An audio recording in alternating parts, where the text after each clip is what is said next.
Hi, my name is Lee Furseth from the Headwater Science Center here in Bemidji, and today we're going to talk about what would cause these dominoes to tip. That's what we're going to talk about. And how many dominoes could you cause to tip? That's what we're going to talk about as well. Really what I want to talk about is this exhibit right here. So here's the story behind this exhibit. This is my story for this exhibit. About 6 weeks ago, we were cleaning out a back room. This happened to be in the back room. Yes, some dust had accumulated on it, and I didn't even know what it did. And immediately I began to like this exhibit like you wouldn't believe. And I used this exhibit about 3 weeks ago on a Friday because I cared about sound. And if you remember that show, or you go watch that show, when the ball touches the leaves, because the leaves are different sizes, they make different sounds. Big leaves make lower pitch, smaller leaves make higher pitch. That was the whole point.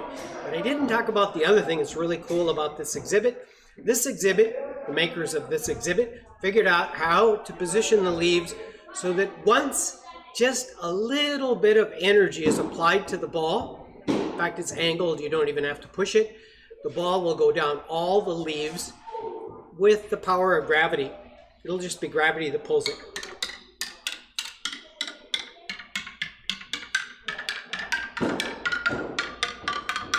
I guess the question would be, if the leaves had just kept on going, would the ball kept on going? In other words, if this was 10 feet tall or 20 feet tall, would the ball just keep going?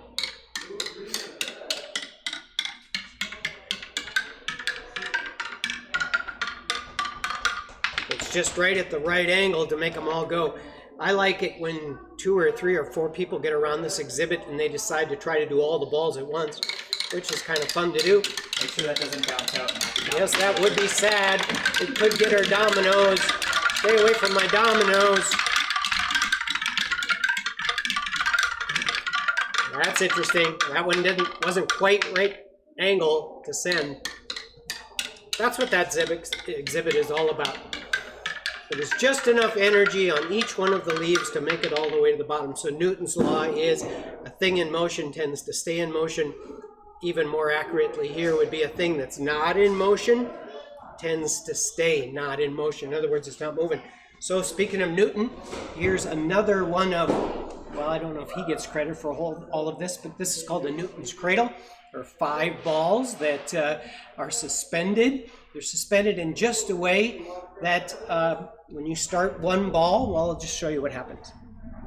I'm giving you some time to guess.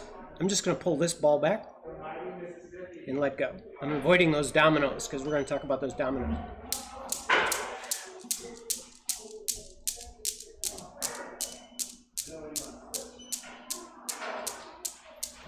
So, another one of Newton's laws that applies is that for every action there is an opposite and equal reaction. So that would then bring into play the weight of the ball. So here's one ball, and it causes one ball to move. And I'm going to tell you this Newton's cradle isn't perfect. It's losing a little bit of energy every time. And because they don't quite exactly hang perfectly, I think it loses more energy than maybe some other Newton's cradles that you've seen. Maybe you're wondering, well, what if you did 2 balls, right? That would be the next question. What if you pulled back 2 balls? Here we go with 2.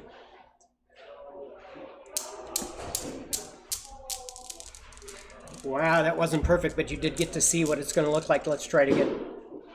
So this is the weight of 2 balls, and what does it cause? Because of that amount of weight.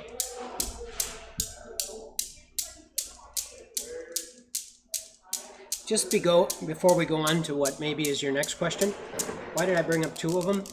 Well, this one, I think you'll find it doesn't work quite as well. Balls aren't quite hung perfectly, watch. In particular, if you watch that ball number 4, that would be 4 from my left, it's going right to left. Watch that ball. Are they able to see that right? Pretty well? I think so.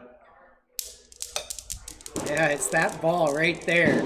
That's the one. So if we were to figure out how we could detach the wire and stick it back on there, That'd be a good one. Last try. Oh, that one's going to be better. Not great. So the question that I came up with was, what about 2 balls? Which would lead you to 5 balls. What about 3 of them? If you're going to send 3 balls, what's it going to look like? There's not 3 balls to move on the other side. There's not 3 balls on the other side. Are you ready? Oh, that wasn't done very well. I don't think that gave you a very good idea. It comes.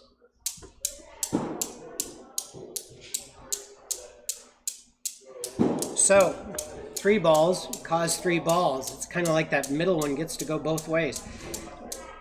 Ryan, how about 4 balls? Is that how this exhibit works? You kind of go, hey, why don't you try 4? Well, exhibit. I'm not sure you'd call it exhibit. By the way, we do sell these out of our store. Here we go. Wonder if this will work. Oh yeah, there's 4. All right, so why did I bring out dominoes? I thought dominoes had the exact same law that was applying here. Once it got started, it just kept going. And it kept going from leaf to leaf to leaf with just enough energy. So if we took this and said, there's a domino, it currently is not in motion. If you tip the domino, that energy will go to that domino, and then that one will tip and we'll keep right on going. I even put a split right there so we could see if it could split. I do think that gravity comes into play, because once the first one tips, we're going to get some gravity that will cause that one to accelerate, at least until it hits the next one. So the question would be, can it knock down all those dominoes? Is that how that's going to work? So if you don't mind, I'm going to protect this one right over here. That could be... All right, so there you go. All right, so today we're talking about the amount of energy that's involved between each one of the things. And once it starts moving, does it just keep right on going? So the theory would be, could we cover this entire counter with 7,000 dominoes, and once the first one tipped, would it keep right on going? I don't know about 7,000. Well, we're going to tip the first one here, and we'll just see if it goes all the way through the dominoes. Just before we do that, I do have some things I want to tell you. We do have dominoes for sale in our store, so here's a little bit of an advertisement for our own HSC store. We do have some dominoes. By the way, we have this one for sale too. These are in our store. We do these shows every single day at 3:30. So they're live shows. You can hear guests and visitors are here today, and they could be watching today's show. We do them every single day at 3:30, so we'll be back here again tomorrow at 3:30 doing another show. We're open 7 days a week, Monday through Saturday, 9:30 to 5. Sundays from lunchtime to 5, 1 o'clock to 5 o'clock. Thank you very much to Beltrami County Electric that underwrites these. So here's where we're ending today's show. I'm going to tip a domino. We're going to go all the way around, and once the last domino drops, that'll be goodbye. Ready? Here we go. 5, 4, 3, 2, 1.